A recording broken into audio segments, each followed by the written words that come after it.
Welcome back to the Sports Source. This segment brought to you by the Parkside Cabin Rentals Group. The Vols are back at home next Saturday, but the seating is limited. So if you're not going to Neyland Stadium and you still want to have a special football weekend, book a cabin in the Smokies from Parkside Cabin Rentals. Win or lose, you still got a pretty good trip aside from those 3 hours. It's perfect. Parkside Cabin Rentals, check them out online. You see it right there, their website. You can see all of their cabin layouts, and they have a ton of them, no matter what size of group you are purchasing for. Parkside Cabin Rentals. All right, let's take a look at the SEC scoreboard from yesterday. You know the Tennessee score. Texas A&M, a future foe. Anything with an asterisk is somebody who Tennessee's going to face moving forward. Texas A&M with the upset of Florida, 41-38, in what looked like an overcrowded place down there in College Station. And Dan Mullen, after the game, said he wants Florida to be packed. His administration said we're still following our own rules, not the governor's rules, because the governor of Florida said, open her up, you can have 90. Mullen called for 90. Stupid, in my opinion. Should have put him in the why they are stupid.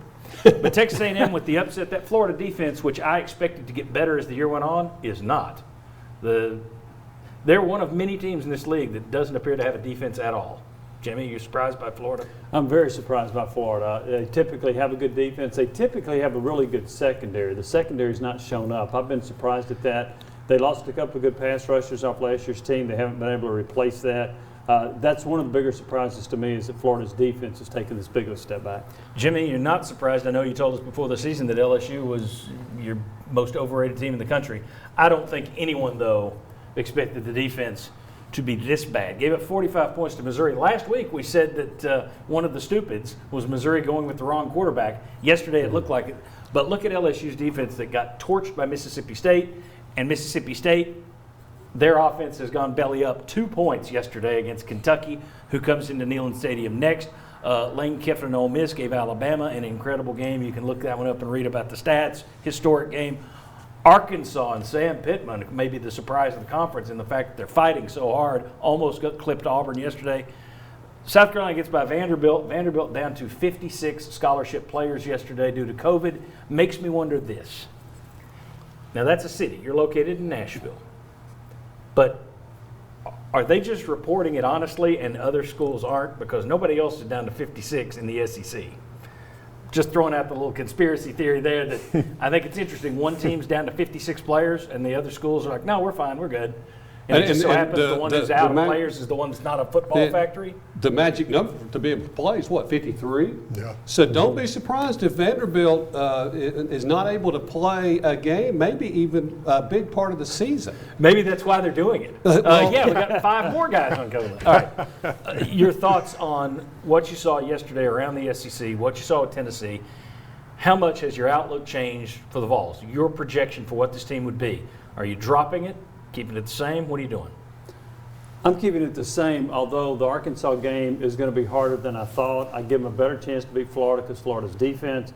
My swing games were A&M and Auburn. I think Tennessee will get one of those. So it hasn't changed, but the thing is that Arkansas game on the road, that's going to be a more difficult game than I thought going in. Yeah, and the Vegas number, in case you're wondering, I think it's still 5 wins. So I think you're still pretty much looking at that. And then real quick, John, around the SEC, how big of a win was that for Jimbo Fisher yesterday? That was like almost desperate win. I know he's got the big salary. And how about his record against Florida?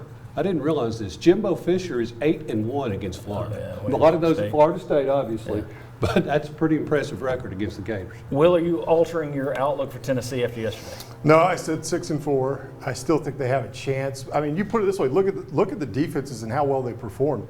Tennessee, I mean, Georgia's got the #1 defense. By far. Tennessee might have #2 defense at this point. I mean, you look at it and you look at the other defenses in the SEC, and I mean, you look at what Missouri did to LSU, and you start going, wait a second, we actually might have top end. So if you have that, you're in a lot of games. And so I still think with the Auburn, Texas A&M, I kind of agree with Jimmy there that one of those can definitely go your way. So I'm waiting to see, but I still think I'm unchanged that even though you've got a lot of problems, you have enough to be in some of these games. How about LSU yesterday?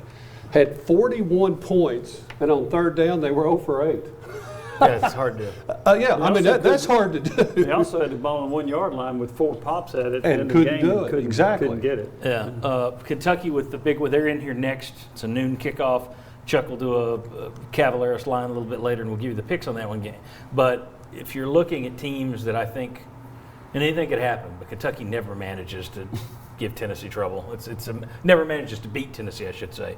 But when I look at this team, I look at these offenses: Florida, Alabama, Texas A&M, Auburn, and the last two on that list kind of spotty. I don't know what you're going to get out of them.